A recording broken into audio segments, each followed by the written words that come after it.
प्रथम आपल्या सगळ्यांचा आम्ही खूप आभारी आहोत. कारण आम्ही बाळगावमधून सुरू केलेल्या ह्या प्रदूषणाच्या विरोधातल्या लढ्याला आणि विराटसारख्या दानवाच्या राक्षसाच्या विरुद्ध जो लढा आहे त्या लढ्याला आपण सगळ्यांनी चांगली प्रसिद्धी दिली आणि पूर्ण जिल्हाभर हा विषय जो आहे सर्व सुज्ञ नागरिकांपर्यंत चांगल्या प्रकारे पोहोचलेला आहे आणि बऱ्याच ठिकाणाहून आम्हाला त्याचे पाठिंब्याचे फोन देखील येत आहेत. स्वतः ते लोक देखील सामील होत आहेत हळूहळू या लढ्यामध्ये.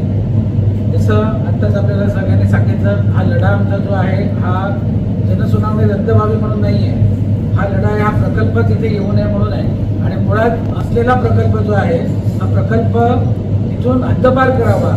कारण गेल्या 15 वर्षामध्ये या प्रकल्पाने मान ग्रामस्थांना आणि मान परिसरातल्या लोकांना खूप त्रास दिलेला आहे. खूप त्रास, हवा, पाणी, जमीन या सगळ्या गोष्टी त्यांनी आमच्या प्रदूषित केलेल्या आहेत. आणि त्यामुळे हा असलेला जो प्रकल्प आहे इथे जे प्रदूषणाचे नॉर्म्स जे आहेत ते पाळले जात नाही आहेत. FPCB किंवा संबंधित अधिकारी, संबंधित खाती ती त्याच्याकडे पूर्णपणे दुर्लक्ष करत आहेत. आणि त्याच एक असलेल्या उद्योगामुळे आम्हाला जर एवढा त्रास होतो तर त्याच्या 11 पटीने जो विस्तारित प्रकल्प आता टाकला जातोय, शेकडो एकर जमीन त्याच्यासाठी वापरली जाते. त्याच्याने आमचे जे गावं तिथली मानमधली गावं आहेत, पाडे आहेत, कंपनीला लागून असलेले सगळे आदिवासी पाडे आहेत, आमचा जो मान आहे ग्रामपंचायत ऑफिस आहे तिथले आमचे पाडे आहेत, हे सगळे आम्ही त्या प्रकल्पाच्या विरोधात आहोत. असा धोका आहे की या प्रकल्प जर पूर्ण झाला येत्या काही कालावधीमध्ये तर मान ग्रामस्थांना तिथून विस्थापन होण्याची पाळी येणार आहे. म्हणजे एका बाजूला बोईसरचं जे बुलेट ट्रेनचं स्टेशन आहे हे मानमध्ये येते. बुलेट ट्रेनचं स्टेशन आलं की तिथे आपोआप कॉर्पोरेट ऑफिसेस तयार होणार, लोक येणार, लोक थांबणार. म्हणजे स्टेशन जवळ असं आपल्याला सगळ्यांना अनुभव आहे की विस्तारवताना प्रमुख असं स्टेशन आलं की तिथे आपोआप कॉर्पोरेट ऑफिसेस येतात. पुन्हा जो मानमधून रस्ता गेलेला आहे हा डिस्ट्रिक्टचा रोड आहे, मेन रोड जातोय तिकडून जो आपल्या जिल्हाधिकारी कार्यालयाकडे पोहोचतोय. वर्दळ आणि तिथले सगळं जे रहदारी आहे मोठ्या प्रमाणात वाढणारी आहे. आणि अशा याच्यामध्ये हे प्रदूषण त्या वस्तीमध्ये येणं, प्रदूषणकारी कारखाना, तर त्याचा रिपोर्ट जर आपण वाचला, बऱ्याचदा त्याची उजळणी झाली, आमच्या पत्रकार परिषदेमध्ये झाली, आमच्या भाषणामध्ये झाली, तर तो अत्यंत धोकादायक आहे. आम्ही खाजगी पाण्याचा अहवाल केला, जो आम्ही पाणी पितोय त्या पाण्याचा आम्ही जर खाजगी पद्धतीने अहवाल केला तर तो अत्यंत धोकादायक आहे. जनसुनावणीमध्ये आम्ही तो जाहीर करू, पण अत्यंत धोकादायक आहे. माझी प्रशासनाला विनंती आहे या निमित्ताने की त्यांनी या असलेल्या उद्योगामुळे मान परिसरातलं जे पाणी आहे हे पाण्याचं त्यांनी अहवाल, शासकीय अहवाल योग्य प्रकारे करून तो सादर करावा आणि तो घोषित करावा की इथलं पाणी काय आमच्यामुळे दूषित झालेलं नाही. त्याच्या रिपोर्टमध्ये त्यांनी लिहिलंय की आम्ही जो आता दिलेला आहे त्यांनी अहवाल त्याच्यामध्ये लिहिलंय की काही कुठल्याही प्रकारचा बाधा याच्यामध्ये होणार नाहीये लोकांना. तो त्यांनी जाहीर करावा. तिथल्या लोकांची आरोग्य तपासणी करावी. 100% श्वसनाचे विकार आणि त्वचेचे विकार तिथल्या लोकांना नक्कीच झालेले आहेत, 100% झालेले. आरोग्य तपासणी देखील प्रशासनाने करावी आणि त्याचा अहवाल जाहीर करावा.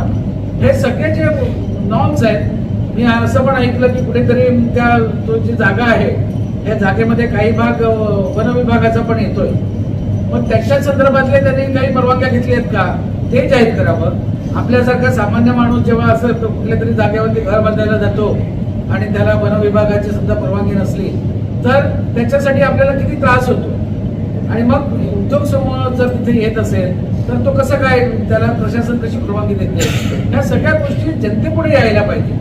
आणि जनतेपुढे आल्यानंतर योग्य जर त्यांचं जर काय प्रकरण हे असलं, प्रकल्पातून आमचा जर खरोखर फायदा होत असला तर आम्ही त्याच्याबद्दल विचार करू. पण असलेल्या प्रकल्पातून तरी आम्हाला कुठल्याही प्रकारचा फायदा या विराज उद्योग समूहामुळे आमच्या ग्रामस्थांना कुठल्याही प्रकारचा फायदा झाल्याचा आम्हाला कुठे दिसत नाही. रोजगार मिळाला नाही.